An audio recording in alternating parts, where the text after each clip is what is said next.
Hola, bienvenido a este segundo video, el cual, bueno, el primero estuvimos un poco encima, pero este espero tener un poco más de holgura para poder comentar algo más.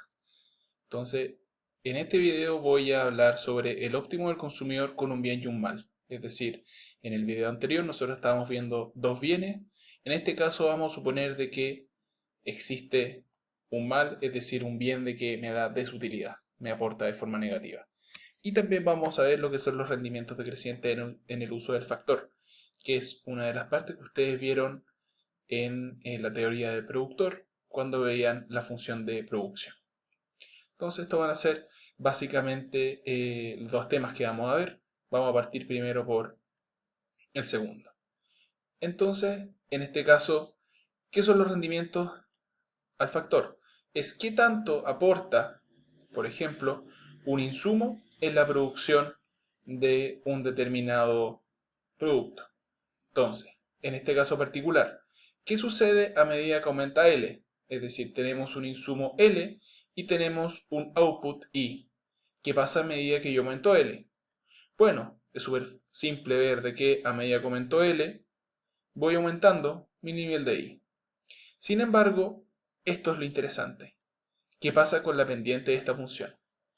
En este caso, fíjense que a medida que yo voy aumentando el consumo de L, lo que aporta cada unidad de L es cada vez menor. Entonces, ¿qué quiere decir eso? Que quiere decir que el rendimiento de L al principio es bien alto. Sin embargo, a medida que voy aumentando L, va disminuyendo. Eso queda más claro en gráficos de este tipo. Es decir, fíjense en cuánto aporta esta determinada cantidad del insumo X ahí. Aporta todo esto. Es decir, es muy productiva esta cantidad de X. Sin embargo, cuando yo agrego mucho más adelante la misma cantidad de X de forma aproximada, es decir, esto que está acá, lo que me aporta es mucho menor que esto de acá. Eso es lo que quiere decir de que el rendimiento de esta función va a ser un rendimiento decreciente en el uso del factor. Es decir, este factor me va a aportar, correcto, pero me va a aportar cada vez menos. Entonces, en caso de que se mantuviera, hablaríamos de rendimientos constantes, como es este caso de acá, en el cual yo tengo una función de producción que es lineal y en el que yo veo que las primeras unidades de X, esta magnitud acá, me aporta exactamente lo mismo que si yo las introdujera mucho más adelante.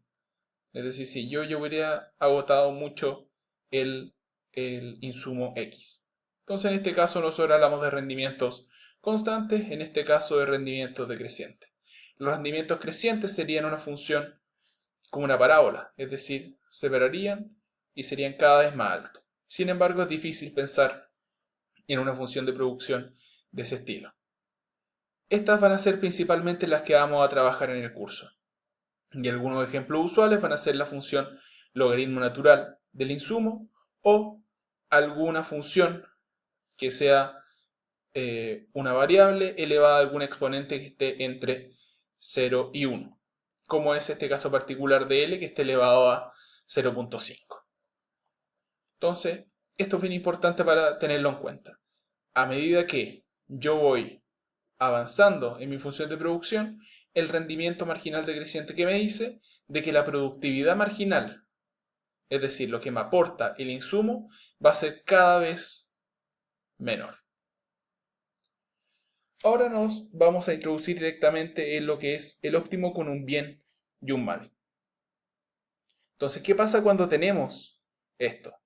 Si recuerdan, cuando nosotros vimos las curvas de indiferencia con dos bienes, dijimos de que no podían tener una pendiente positiva.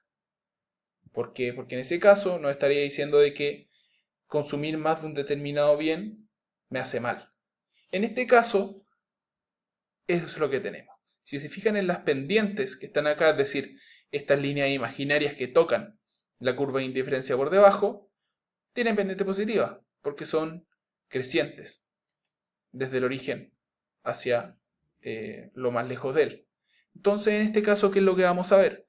Vamos a tener un mapa de curvas de indiferencia en las cuales yo voy a tener un mal que va a estar representado por el bien x y un bien que va a estar representado por el bien y. Es decir, ¿cómo es que yo quiero estar mejor? Bueno, yo quiero estar mejor alejándome lo más posible de x y llegando lo más cerca de y. Entonces, si es que nosotros no tuviéramos ninguna limitación, bueno, ¿dónde nos ubicaríamos? Nos ubicaríamos en algún punto de esta recta. Y. Entonces, eso es bien fácil. Y eso es una solución esquina que yo no pude ver en la clase anterior. Es decir, que yo toco en uno de los extremos del eje, es decir, consumo todo de un bien y nada del otro. Entonces, acá, mientras yo más cerca estoy de x, menos feliz estoy. Mientras yo más cerca estoy de y menos estoy de x, más feliz estoy. Entonces, ¿cómo cambia mi tasa marginal de sustitución para un bien y un mal? Entonces, recordemos de que en el caso de un bien y un mal, la TMS tenía esta forma de acá, ¿no es cierto? Y era una razón de valores. Como yo ahora estoy tratando con un bien y un mal, le vamos a anteceder este signo menos. Entonces va a ser la TMS con un menos anterior igual a la tasa marginal de transformación. Ahora, ¿cómo se relacionan el bien y el mal con una función de producción? Entonces vimos antes, no es casualidad que hayamos visto antes la función de producción y los rendimientos decrecientes y combinándolos con esto acá. Entonces, en este tipo de problema, consumir un mal no tiene mucho sentido. Es decir, si me dan a escoger, oye, ¿quieres consumir esto que no te gusta o quieres consumir esto que te gusta? Simplemente consumo lo que me gusta y no consumo nada de lo que no me gusta.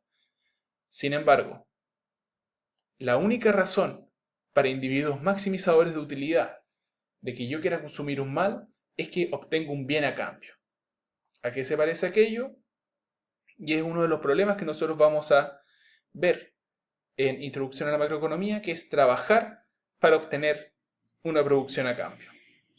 Es decir, nosotros vamos a trabajar, que va a ser mi mal, para poder obtener bienes a cambio de ese trabajo. Un salario, un producto, por ejemplo, si yo soy granjero, tengo que trabajar día a día para poder obtener verduras y comer. Entonces eso va a ser uno de los puntos que nosotros vamos a trabajar en el modelo básico sin intercambio, que es el capítulo 3 de este curso. Por ahora, esto va a ser solo desarrollado de forma analítica. Entonces, ¿cómo nosotros podemos ver eso? Podemos ver eso de esta forma.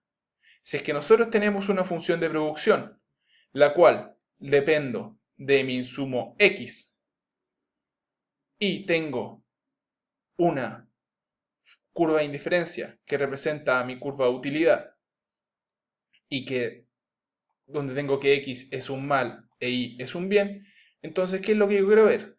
Si es que yo no tuviese esta función de producción, simplemente me ubicaría en este extremo de acá. Y eso sería, de alguna forma, mi punto óptimo. Sin embargo, estoy limitado, porque yo no puedo crecer hacia el infinito, sino que crezco acá, y me acoto en este punto de acá. Entonces, en ese punto de acá es donde yo ya no puedo crecer más y estoy acotado. Por lo tanto, este punto de aquí, la intersección de estas dos pendientes, va a ser mi punto óptimo. Mi punto óptimo de consumo entre un bien y un mal. ¿Qué pasa, por ejemplo, si mis precios fuesen como antes? Es decir, fuese una restricción presupuestaria de este tipo.